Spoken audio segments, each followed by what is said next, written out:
How's it going, everybody? I'm Lewis and we've got a new devlog from the Old School RuneScape team. This is for Content Poll 37.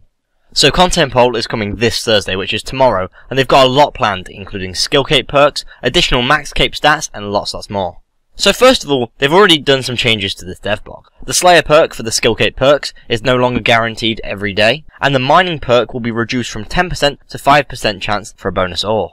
So let's have a look at the rest of these skillcape perks. So skill capes have always been a great way to show off your accomplishments in RuneScape. Every skill cape indicates that you've got a 99 in a skill, and if you've got the max cape, then it shows you've got a 99 in every single skill in the game. Recently they did a devblog outlining some perks for every single skill cape in the game. This is generally just to give them practical applications around the game, for example the range cape having the same effects as the Ava's attractor. So there's been quite a few changes to the skill cape perks that they originally suggested. Let's quickly go through all of them. The attack cape will give you free access to the Cyclops area within the Warriors Guild. Now I'm unsure whether that means you don't have to get tokens at all and you can just stay in there forever, or whether it just means to enter you don't have to pay anything. The Strength cape will give you unlimited teleports to the Warriors Guild. The Defense cape will act as a permanent ring of life. The Range cape will act as an Ava's accumulator.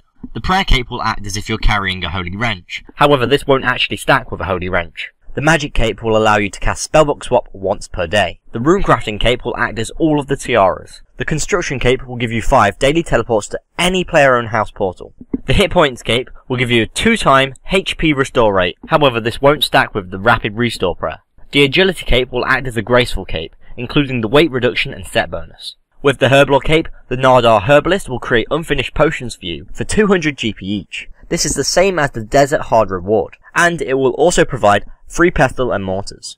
The Thieving cape will give you a 10% better chance of succeeding when pickpocketing. The Crafting cape will give you unlimited teleports to the Crafting Guild. The Fletching cape can be searched for a Mythal Grapple and Bronze Crossbow 3 times per day. The Slayer cape will give you a slim chance of being able to persuade the Slayer Master to reassign you your last task. The Hunter cape will give you 5 daily teleports to either the Black or Red Chinchomper areas. The Mining cape will give you a 5% chance of receiving an extra ore while mining up to an Adamite ore, and this will actually stack with your Varrock armor. The Smithing cape will act as the Goldsmithing gauntlets. Unfortunately, that doesn't mention if it will stack or won't stack with the Goldsmithing gauntlets. The Fishing cape will give you unlimited Fishing Guild teleports. The Cooking cape will make it impossible to burn any food. The Fire Making cape will act as a light source. The Woodcutting cape will give you a 10% increased chance of finding birds' nests. The Farming cape will give you a 5% increased yield from herb patches, and that will stack with the Magic Secateurs. And the Max cape will provide all of these bonuses. So the question they'll be asking will be, should skill capes be given perks as described in Content Poll 37's developer blog? These perks give the capes practical uses around the game. Now, I'm a little bit unsure where I'm going to go with this. I quite like the idea of giving perks to the capes, and a lot of the perks sound really good. For example, the Farming cape giving you a 5% increased yield from herb patches. Some are a little bit more naff, for example the Fishing cape giving you unlimited Fishing Guild teleports. However, I must admit that is a lot better than the original boost your fishing level up to level 100 so you can just catch more fish. But the issue is, there are some that are just terrible. For example, the Herblore cape allows you to go to the Nardar Herbalist to create unfinished potions for you for about 200 coins each. The issue with that is, it's already a Desert Hard Diary reward. So that means if you've got that completed, all the cape does is give you a pestle and mortar, which is what they originally suggested. Personally, I quite like the idea that I had when I was first covering the devblog to do with skill cape perks, that if you're cleaning herbs in your inventory, then you'll get a chance of cleaning 2 at once. So to sum up, I think some of these skill cape perks are really good and I want them in game, but just some of them are a bit naff and I wouldn't really want to see them in game. Next, the max cape stats. So hopefully, as you remember, when they polled the max cape, they also polled giving the max cape the same stats as a fire cape. Many people wanted that in game, however not enough wanted it in game. A lot of the reasoning for this was the fact that they didn't want people getting a cape as good as the fire cape without actually doing the fight caves. Additionally, in RuneScape 3, you can change the colour of your max cape at will. So an idea that's been floating around to combine these together is basically allowing your max cape to consume things such as fire capes, Ava's accumulators and God capes. When your max cape consumes one of these items, the stats of your max cape will match those of the item consumed. For example, if your cape consumes a fire cape, it has the stats of a fire cape, and the colour of the max cape will change as well. So presumably the max cape will be something like orange, effectively allowing you to get better stats with your max cape and get different colours. However, let's just clarify here, the stats of the max cape will never exceed any of the capes already found in game, and you cannot combine multiple capes together. So you're only allowed one. So you can have a fire cape max cape, an Avar accumulator max cape, or a god max cape. You're not allowed to mix them all together. Another thing that's important to note is, in the event that skill cape perks pass the poll, only the default max cape will provide the perks. If you have your max cape consume any of the other items, then the perks will be lost in exchange for the different stats. That being said, the amount of perks that a max cape gives, I think, might supersede just the stats that you get provided. However, if you're someone that wants to do, say, PvP or PvM and just want those benefits, then it's much better to have a fire cape, an Avar accumulator, or a god cape. So the question they'll be asking will be, should the max cape be able to consume existing top tier capes, changing the stats of the max cape to match those of the item that was consumed? If skill cape perks pass, it will not be possible to use the skill cape perks of the max cape after a cape has been consumed by it. Now this may sound a little bit strange, because I originally voted yes to getting the stats of the fire cape on the max cape, but I don't think I want this in game. Mostly for the reason that if you want the stats of the fire cape, I think you should be wearing a fire cape. You shouldn't have to have a max cape to show off all the time. If you're maxed, and you're really that bothered about showing off that you're maxed, then wear your max cape. But I really don't think that this sort of consumable customization should be in game. Moving on to Zora scale fishing. You may remember that a while back that they polled being able to crush your Zora items. That was going to actually get a significant amount of Zora scales into the economy. Unfortunately, that failed, and it looks like they're looking for more ways to introduce Zora scales into the economy. And an idea that's been floating around for a while now is actually being able to fish them or hunt them. So obviously, this is scale fishing. You'll be fishing swamp eels, which will require 87 fishing to catch and 72 cooking to harvest the scales from. And they'll be caught using your traditional fishing rod and bait. So the question will be, should fishing spots containing swamp eels be added to the swamp in Zelandra? Swamp eels will be a source of Zora scales, requiring 87 fishing to catch and 72 cooking to extract the scales. Now clearly, because this isn't the first poll for getting Zora scales into the game, I think that it's clearly an issue. I'm a little reluctant to have a non-combat way of getting them in game. However, I think it sounds like a nice way of doing it, and with the stats required to do it, I don't think it's going to affect the economy too much. Or at least it will balance it enough. Next, Monster Examine. The Lunar spell, Monster Examine, is currently a bit naff. It will show you the combat level, hit points and the max hit of a monster, but they want to expand this to show us the stats of the monster as well as any attack and defense modifiers it may have.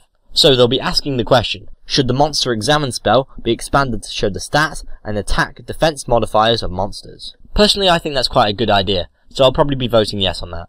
Next, full coloured rocks. So in Old School RuneScape we've got two main styles of rocks. There's the ones that are very brown and look like rocks and they've got veins in them. And there's the traditional, or at least I see traditional RuneScape ones, where they have big tower and a couple of lumps, and you know from a really quick glance what it is. Both are quite iconic RuneScape rocks, because obviously both of them had been in RuneScape for a prolonged period of time. Recently they've seen a number of requests for the appearance of all of the mining rocks around the game to be reverted to the original appearance prior to the change in 2007. And that's what they're offering in this content poll. So the question will be, should the appearance of mining rocks such as iron, coal and mithril be reverted to how they originally appeared between 2003 and early 2007? Now I'm a little bit unsure about this. I kind of like the idea of having it consistent throughout the game. And if I had to pick between the two, I'd say I'd want the original ones throughout the entire game, because you just know what they are when you look at them. They all pretty much have the exact same shape, and all you have to do is look at the colour to know what it is. However, I think I'm going to be voting no, because I do like having a variety of rocks in the game. I like having both the rocky ones and the older style ones. Finally, we've got other questions. Should the spawn time of the Cowfight Queen be reduced from 150 seconds to 30 seconds? I've not really done Cowfight Queen in my time in RuneScape, but I think that will definitely help people trying to kill her, especially in bulk. Next, should the cost of the Zamorak Godsword special attack be reduced from 60% to 50%? Now, I don't really think that that should happen. I really dislike the way that they're polling so many of these changes to special attacks, and those special attacks were in RuneScape for years, and no one had any issues with them. Next, should a button be added to the Grand Exchange and the Grand Exchange history interfaces that allows you to switch between the two? Now, I'm not entirely sure what benefit that's going to give, but I suppose if you accidentally went into the history tab, you can go into the Grand Exchange a little bit quicker. Should a completely black area be made accessible to allow players to take screenshots without backgrounds? To do this, there'll be an option added to the disk of returning. Now that actually sounds like a nice little idea.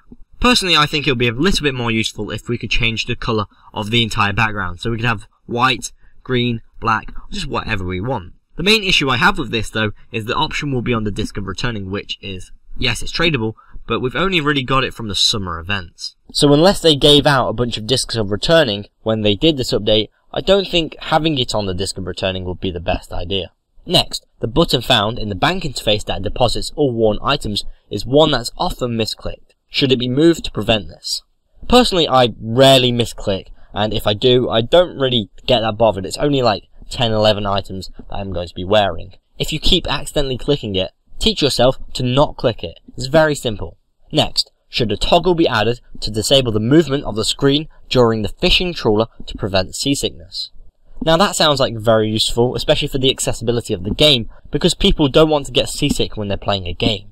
Next, should the examine text of all keys in game let you know what the key is for? Now that sounds incredibly useful. In my bank, if you watched the video I made a while back, you know that I've got a lot of keys just in there, and everyone has keys in their bank, and they just have no idea what it's for, but they keep it, just in case. Next, should a price check be added to the looting bag and the trade screen? They both sound like quite useful little updates, just to see how much you're trading and how much you're looting. Next, should the Slayer experience received from killing the Cowfight Queen and Vishen reflect the total hit points of both forms rather than just a second? Now I think that is a really good update, however the issue is it effectively doubles the Slayer XP you get from the Cowfight Queen and Vishen. I'm not 100% sure whether that's good or bad, but there's something inside of me that's saying that's bad. Next, should a bankable button be added to the fishing trawler reward interface? I think that sounds quite useful. When I was doing fishing trawler recently, it kind of annoyed me the way that the reward interface worked. Next, should the Aladdinist statuette in Nardar restore 100% energy when used? Now when I first read this question I thought, whoa, no, let's not do that. But I checked the Aladdinist statuette and it actually restores your prayer, your stats, just everything. So I don't really have a major issue with it, as long as you can't just spam it. And finally, should the rate at which you can gather seaweed from seaweed nets found in Piscatorius be increased? Now I didn't even know there were seaweed nets in Piscatorius, but I think that increasing the amount you get from them sounds like a good idea. So a very interesting devblog today. Got quite a few big updates. The skillcape perks sounds like it's going to be huge, and there's also many quality of life updates. Many of which I really want to pass, some of which I don't want to pass, and I'm pretty sure that what's actually going to be passing and what's going to be failing will probably be slightly different to what I vote. What do you think of this devblog? Let me know in the comments below. If you want to watch the latest Old School RuneScape news post, please click here for server maintenance on the 21st of October. And if you want to watch the latest Old School RuneScape poll, please click here for the Abyssal buff. If you've enjoyed this video, please like and share, and if you want to keep up to date with the Old School RuneScape updates, devblogs and polls, please subscribe. I've been Lewis, thanks for watching, goodbye.